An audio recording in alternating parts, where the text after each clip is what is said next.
চান্দু সোনা, ভিডিওটা শুরু থেকে শেষ পর্যন্ত দেখবে, না হলে সেটা ভাঙা মজা তো তোমরা মিস করবে। ইস রে, দার্জিলিং এ যে কিভাবে ঘুরতে যাব, হাতে একটা টাকাও নাই। কি করা যায়, কি করা যায়?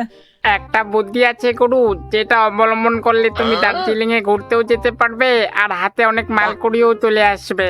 কি বলিস রে, তাড়াতাড়ি বল, কি বুদ্ধি? তুমি একটা ফাটা লুঙ্গি আর একটা ছিঁড়া স্যান্টু গেঞ্জি পরে বাটি হাতে সবার বাড়িতে বাড়িতে ভিক্ষা করতে বেরো, তাহলে দেখবে সবাই তোমাকে অনেক মালকুড়ি দিবে গো। চুপ কর, শুধু উল্টাপাল্টা কথা বলিস। এমনিতেই আমার মাথা ঠিক নাই, কিভাবে টাকা রেডি করব, আর তোর শুধু উল্টাপাল্টা কথা। আরে গুরু, আমি মজা করছিলাম গো। ঠিক আছে দাঁড়াও, বলছি তোমার হাতে টাকা কিভাবে আসবে। হ্যাঁ বল তাড়াতাড়ি। তুমি ওই যে ওইখানে ধানের আটিগুলা দেখতে পাচ্ছো, হ্যাঁ দেখছি। তুমি ওই আটিগুলা পিঁড়ির মধ্যে ডাঙিয়ে যদি এক বস্তা ধান বের করতে পারো, তাহলে তুমি অনেক টাকা পাবে গো। দূর, এক বস্তা ধানের দাম আর কত টাকা দাম হবে? আরে গুরু, এক বস্তা ধানের দাম তোমার নিচের দুইটার পিচির দামের থেকেও বেশি গো। হে হে। কি কি কি কি উল্টাপাল্টা কথা বলিস? না গুরু, কিছু না। এক বস্তা ধানের দাম 900 টাকা গো। কি বলিস, 900 টাকা এক বস্তা ধানের দাম? তাহলে তো আমার দার্জিলিং এ ঘোরাফেরা সব হয়ে যাবে। চল চল তাড়াতাড়ি। ধানের আটি ডাঙানোর সময় আমি বাসল রাতে লাইট বাতি দেমুনি ভাইয়া, আমি তোমার পক পক কলার সময় তুমি অন্ধকালে যাবে বলিয়া। হে পাঁচর রাতে একবার পক পক করবে। আমার ঘোড়ার ডিম সালাদ 30 পেরিয়ে 50 এসে ঠেকলো, তাও ডেমনার তেজ কমেনি এখনো। এই শালা গাইলের বাচ্চা গাইল, তোর বউকে আমি বউ বলি? শালা তোর মতো নাকি রে যে রাত্রে দিনে অন্যের বউয়ের সাথে লটর বটর করবো? এই 50 বছরের ঢেমনা হাঁটি, আমি কি রে রাত্রে দিনে লটর ফটর করি?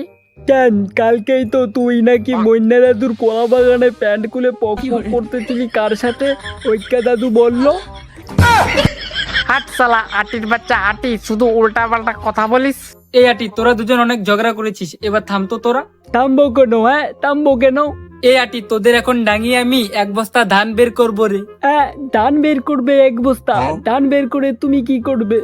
আরে এক বস্তা ধান বিক্রি করবো রে, তাহলে আমি 900 টাকা পাবো, আর সেই টাকা দিয়ে আমি দার্জিলিং এ ঘুরতে যাবো রে পাগলা। কি, ধান বিক্রি করে তুমি দার্জিলিং এ ঘুরতে যাবে পাহাড়ে? ধান বিক্রি না করে তুমি তোমার 2টা আন্ডা বিক্রি করে ফেলো, তাহলে শুধু দার্জিলিং এ না, সুইজারল্যান্ড আর কাশ্মীরে ঘুরতে পারবে সালা। চুপ কর, তোদের এখন ডাঙিয়ে আমি এক বস্তা ধান বের করবো, দাঁড়া। আরে গুরু, তুমি তাড়াতাড়ি এদের ডাঙাও। হ্যাঁ রে, দাঁড়া, ডাঙাচ্ছি। সালা ডাঙিয়ে ডাঙিয়ে আমার কলাটা ফাটিয়ে দিচ্ছে রে বাবা গু, আমাকে বাঁচাও বাবা, বাঁচাও। আরে সালা, একটা আটি ডাঙিয়েই তো 5 কেজি ধান বের করে ফেলেছি। কি বলো গুরু, একটা আটি ডাঙিয়ে তুমি 5 কেজি ধান বের করে ফেলেছো? তাহলে তো 15টা আটি ডাঙালে তুমি একদম এক বস্তা ধান বের করে ফেলবে গো। হ্যাঁ রে, তুই ঠিক বলেছিস। ইস, আমার খুব চেপে গেছে, তুই এখানে থাক, আমি অল্প হিসু করে আসি। আমি হিসু করতে যাওয়ার সময় তাড়াতাড়ি আমি এই জায়গাটাতে প্যান্ট খুলে হিসু করি।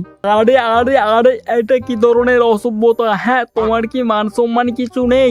আমার সামনে ল্যাংটো হয়ে আছো প্যান্ট খুলে মুতার জন্য, সারা 2 ইঞ্চি কলা নিয়ে। আরে আমার খুব হিসু পাইছে, তাই তো হিসু করতে এসেছি, এতে মান সম্মানের কি আছে? আমাকে কি মুতার জায়গা পাইছো সরকারি, যে যখন তখন আসবে আর মুতে চলে যাবে? সালা ভাগো এখান থেকে, ভাগো ভাগো ভাগো। আরে আমার খুব হিসু পাইছে, তাই তো তোর উপর হিসু করব, আর তুই তো সরকারি সবার জন্য। আমার ওপরে যদি মুতো না সালা, তাহলে তোমার ওই কালো সাপটা কামড় দিয়ে চিড়ে নেব কিন্তু। হ্যাঁ, হাট সালা, তোর শুধু উল্টাপাল্টা কথা না, তারা তোর উপর হিসু করে তোকে আমি দুর্গন্ধ বানিয়ে দিচ্ছি। না না না, মুতো না, মুতো না।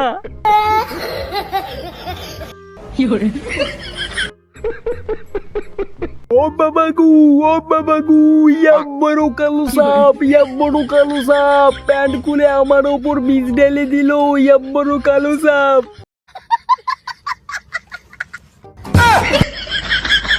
কি বলিস, ইয়াব্বারও কালো সাপ? আরে কালো সাপ না রে, কালো সাপ না। তোমার কালো সাপের বিষ আমার ওপর ঢেলে দিলে, এবার আমি তো মরে যাব। ও বাবা গু, আমি মরে ভূত হয়ে তোমার ওই কালো সাপটা চিবিয়ে খাবো। হ্যাঁ কি বলিস তুই? ওরে বাবা, আমি এখান থেকে তাড়াতাড়ি পালাই। One eternity later. অগুরু তুমি কালটু দাদুর বাড়ি থেকে ছাগল চুরি করে নিয়ে আসো গো, তাহলে তোমার অনেক টাকা হয়ে যাবে। কি কালটু দাদুর বাড়ি থেকে ছাগল চুরি করে আনবো? এত সহজ? যদি দেখে নেয় না তাহলে আমাকে বলি দিয়া দিবে।